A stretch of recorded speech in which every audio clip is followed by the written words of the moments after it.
Hi everyone, it's Michelle here.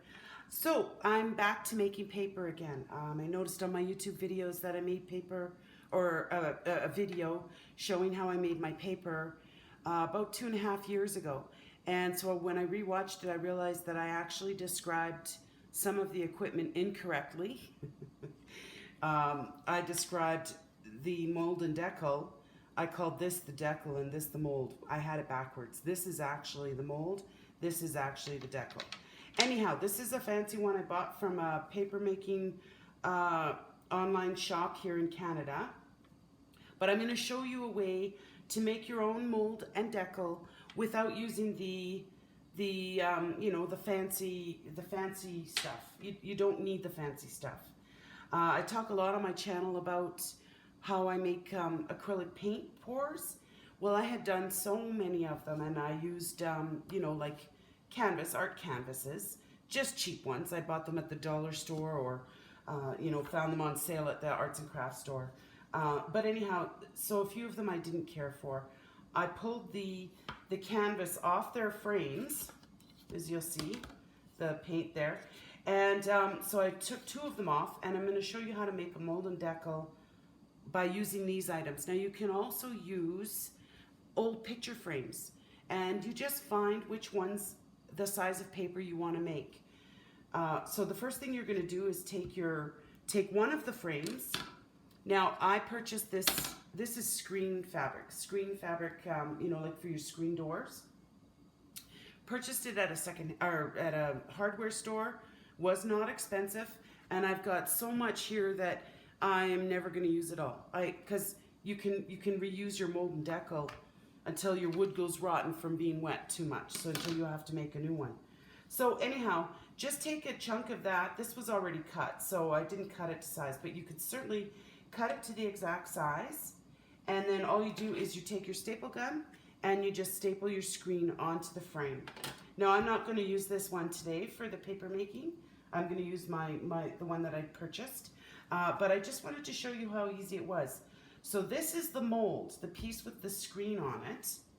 And then this will be your deckle. You don't need to do anything to this. What the deckle does is it creates the edge for your paper. So if you want, you don't even need this piece, the deckle. And then if you just use the mold, then you'll have really shredded edges, like, on handmade paper, which is actually desirable sometimes. And that will look just as nice. But I prefer using the deckle because I do like to have an edge on my paper, more of a straight edge on my paper. So anyhow, that's how easy it is to make a mold and deckle. And then of course I would just trim the excess screen. But I should have, originally this was already just a scrap I had. I would have cut it right to size so that you're not having to trim things after it's attached to your board. But anyhow, so let's get to the paper making. That's how you make a mold and deckle, one of the most important pieces of equipment that you need for paper making. Okay, so let's get to the paper making, and I'll try to make it quick. Okay, we're going to be making paper today. So I just want to quickly go over some of the equipment that we're going to need. The first thing you need is, as I previously stated, the mold and deckle. Pretty important equipment as far as I'm concerned. I'm sure there are other ways to do it. That's the way that I make my paper. The next thing you need is a blender. And you also need scraps of paper. Now, whatever paper you want to use, I would suggest not magazine glossy paper. I would suggest printer paper, or in this case, I'm using old bills and just whatever shredded paper I had in my shredder. I put it in my cooler tub because that was the biggest tub I could find to leave water and paper sitting in it. The reason I do that is to soften the paper so that when it hits my blender, it's not so hard on my blender. So those are some of the biggest tools you'll need. You'll need towels. You'll need a sponge. You'll need sparkles. You'll need dried flowers or whatever, leaves, seeds, whatever. These were from bouquets of flowers that I'd received in the past, and I just hang them upside down, let them all dry out, squish them up, and throw them in this bag. So I have that sitting there to use in my paper, and it also smells really nice in here. Okay, so those are some of the biggest supplies that I'm going to be using. I also use paper towels. I'll have a bunch of, now I know that might seem wasteful, but I actually reuse my paper towels. I let them dry out and completely reuse them. Some of these ones that have the pink on them, I'm not sure I will use in this paper because I don't know that I want the pink. But anyway, so paper towels come in very handy. And you can, if you're, if you want to do it really professionally, you can use, it's a type of interfacing like for fabric, and it's kind of a non-absorbent, but anyway, we'll go through that. You don't need this. The paper towels and rags, or these microfiber cloths you can use as well, like kind of whatever you have around the house.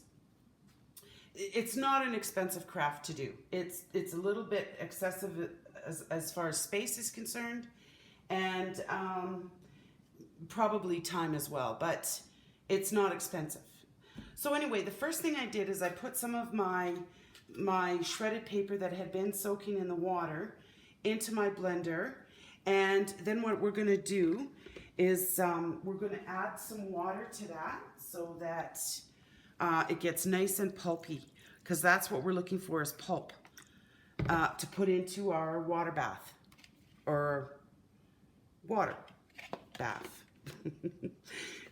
So yeah, and you will need a big tub as well. You'll need a tub big enough for your mold and deckle to be able to put it in like that and pull it up like that. So you need something that's big enough. You could try a bowl if your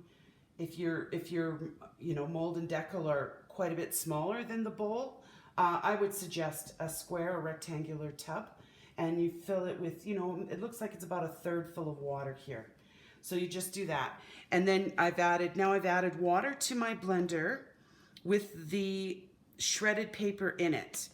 So now this is going to be very loud. So I would suggest turning down your volume just until this process is done, and I'll just give a thumbs up when it's done, so you know that I've finished with my blender. Okay, so I'm going to turn it on now, so you might want to turn your volume down. And I think what I'm going to do is just start with the mix. No, I'm going to pulse. Okay, here goes.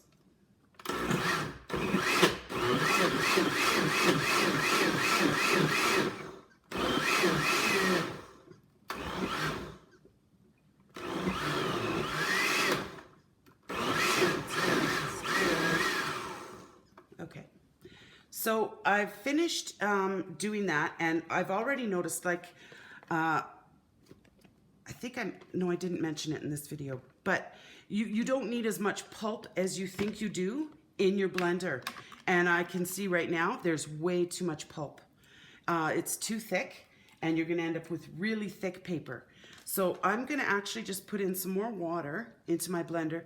This is something I think too, as you go through it a number of times, you'll get a better idea of how much pulp to put in there, how much water you'll need, all that kind of stuff. Okay, I'm turning the blender on again.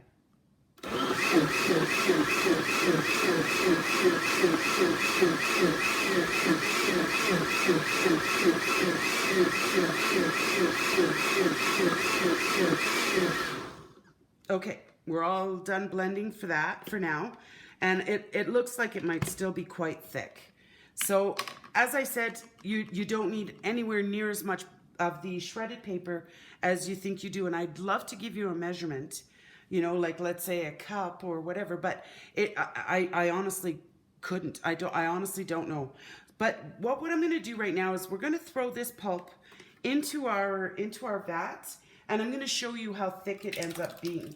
Actually, I'm not even going to put it all in because I can already tell it's too much. So never mind what I just said. So we've got our pulp in here. And so what I can do now is I'm just going to grab a few of these, just a little bit of this, you know, organic material, like old flowers and that kind of stuff. And just give it a good, you know, like a little stir, a little mix around. And then we're going to see how this goes. Like I said, I haven't done this for 2 years, so I'm sort of reminding myself. And actually, I think I noticed now, too, that we could probably use a little bit more in there. So I'm just going to put a little bit more, not too much. Okay, let's just see what happens here if I put in my mold and deckle, and so your mold is on the bottom, the piece with your screen on it, and then you put your deckle on top of that. And then you come in from the back, straight up and down, slide it through your water, and then lift. And then just, you know, drain some of the water. Okay, I want to show you this because I think it's really cool. I don't know if you can see, but it's got little black specks in it. And I think that might be from, well, either from the organic material or from the paper that I used, the bills, the old bills from the print. Anyhow, okay, so I'm going to come over here with this and just put it on another towel that I have laid down. I just want to make sure that you can see that. You can't, so I'm just going to lift you up a bit here. Sorry about the movement. Okay, so see where I placed it? I just placed it over here. So now I'm just going to lift the deckle right off, and I'm just going to, I'll just put it in my water just for a place to, you know, just to keep it. And then move my cooler over a bit. Now, this is where you can take another piece of that screen that you purchased. And you put it on top of your paper.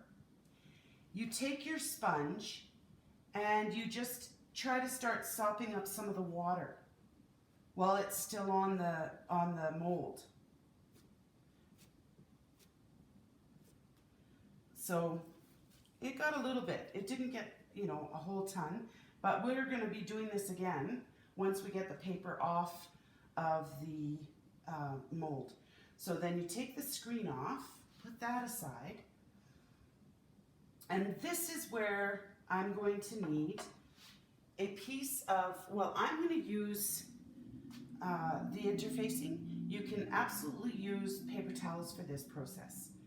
So I'm just going to hold it upright like that, put it down like that, take my sponge again, and just sponge it as much as you can. Try to get all of the moisture out of that paper. And then we'll still do this, I believe, one more time. Or not, maybe. We'll see. Now, in my experience, this should just come off. It should just come off your... Oh, okay. Oh. Yeah, it was pretty thin. Yeah, it was pretty thin. So I've got some pulp here that didn't come off with the paper, but I feel like I really want to show you. We're going to reuse that. I'm just going to take these little lumps out. I want to show you what this looks like. So this could, like I said, it could be a paper towel. I'm using a piece of interfacing. So there's the sheet of paper. And once it dries, it will release, like I shouldn't be doing that right now. It will release from this interfacing very nicely. So all I'm going to do is just put this aside and I'm going to let it dry. Then what you can do is, once they're all dry, you can press them between two boards, or if you have like a vise, like a bookmaking press, like a press, where it's got a board on the bottom, a board on the top, you just put all of your mound of papers, you're going to mound them on top of each other, and then just squeeze the board down. Now I even read one place where if you want, you put newspaper or something on your floor, put your boards, your one on the bottom, one on the top of your mound, and step on it. Because the idea here is to flatten your paper and to squeeze out all of the water. So I'm going to make a few more, and then we will come back and I will show you what we ended up with. I'm going to throw some of my dried organic material or dried flowers into my blender with the pulp, and I'm also going to try some sprinkles and see where that takes us. Okay, so I'll be right back, and we'll take a look at what I made. Okay, I wanted to share a quick thing. If you make a mistake, I made a mistake, so I wanted to share it with you. What I did, okay, a couple of things. When you put your paper scraps or shredded paper into your blender, blend it for 30-40 seconds, however long it takes to make it a pulp. Unless, of course, you're looking for strips of paper in your handmade paper, the majority of it you want as actual pulp. What I ended up doing is throwing all of that pulp that was in my blender into my tub, and I was able to make a couple more sheets. I was getting so excited about this that I took my mold and deckle out of the water as I did before. I put it on my towel, and then I took my sponge to it right away. You don't do that.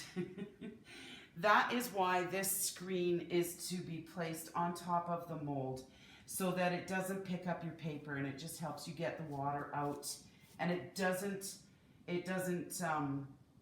change the, it doesn't damage the integrity of the paper, if you kind of know what I mean. Anyhow, so what I did is I forgot to put my screen down, and then this is what I ended up with. I got a bit of a mess. So what I'm going to do is I'm actually just going to put this right back in my water. I just take it right off, put it right back in. Then I'm going to take my mold and deckle, and another thing I forgot to mention the first time too. So it's sort of a good thing that I'm doing this.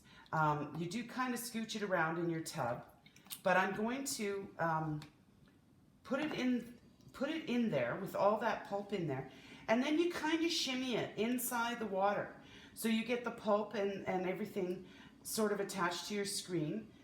Grab both your mold and deckle and try to make sure you've got a good handle on it. Lift it straight up, and don't tilt it for a second until all of the water is draining, and then you can drain some of the excess water.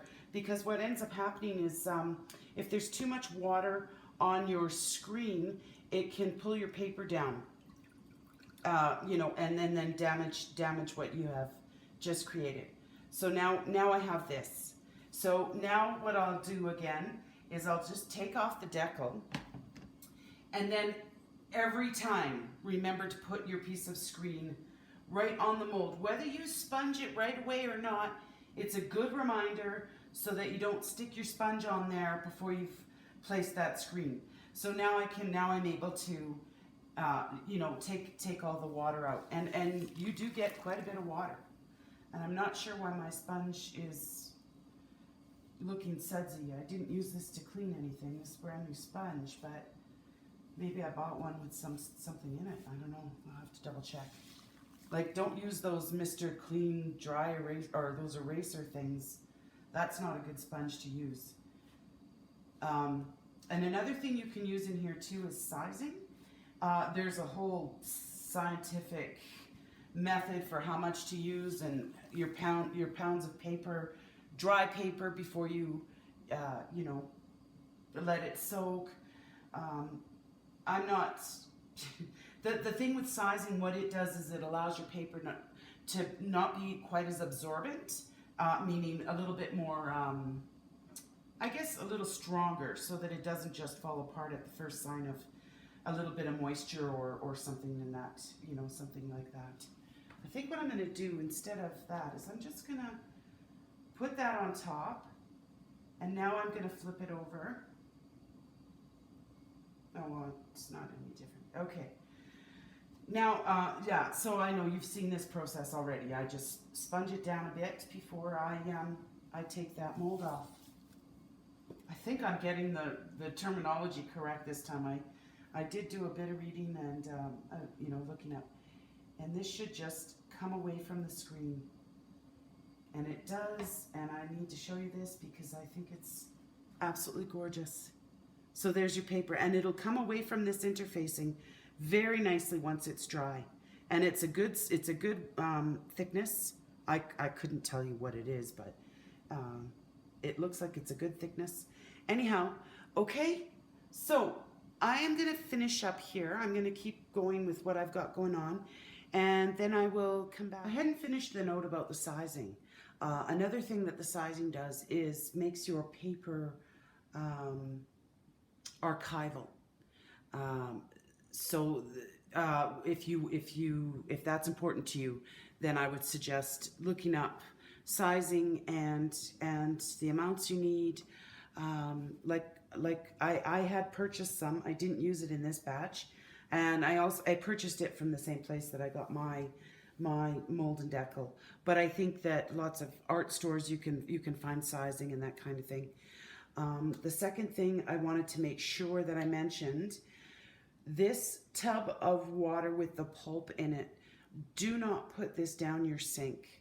This absolutely cannot go down your sink. You need to flush this down a toilet. I think that you will end up with some problems if you put that in your sink. Anyhow, okay. So I just wanted to quickly show you what I've got so far for paper. This is this is one pile. I have another pile in another spot. I had them in the mounds overnight, and now I've separated them all so that they can begin to dry. But I'm pretty excited. Well, the green ones, they're all right. They're not my favorite. My favorites would be like these ones here. These ones here were some of the last ones I made, and I didn't make the pulpy enough. But so I'm just going to see how that will turn out once it's dry. If it falls apart, or because of the big chunks of paper in there. But we'll see. So anyhow, then when I come back, I'll show them all to you, all dried and ironed. Okay, now all the paper's done. I've finished making it all, and I'm about to press them so that they lie nice and flat and crisp. So what I do is I'll just put the paper down, and I take like a pressing cloth. It's just a piece of scrap. I think it's old bedding sheet or something like that. And I just dampened it, and then I take my iron, and it's about a between medium and high sort of temperature, and then I just run my iron over the paper like that, and it flattens it really nicely, makes it a really nice crisp smooth piece of paper. So if you can see, this is how this one turned out. So that's my go at handmade paper again. And I made a lot. I actually made a ton. So if you see, so I am going to just finish ironing it all. So here's a kind of a quick overlay of some of the papers I ended up with. A lot of these ones here are kind of upside down. And by that I mean, like, if you look at, let's say this one for instance, this is the back, actually the back side. So when you flip it over, this is the side with all the organic material on it. So, and then these ones here are kind of all my end of the batch, end of the pulp that was in the water vat pieces. So they're quite thin, but I'll still use them. They're really beautiful. So that's that. So thanks everybody for watching. I hope you give this paper making a try. Like I mentioned earlier, it's time consuming, but it's the results are so satisfying. And then you end up with a beautiful stack of handmade paper. These are the white ones that I made. I used the sprinkles and stuff. Anyhow, so please give it a try. And if you have any questions at all, make sure that you just ask. Just put a comment below. I get back to my comments. I answer them all. So thanks for watching, everybody, and good luck. Have fun, and see you soon. Bye.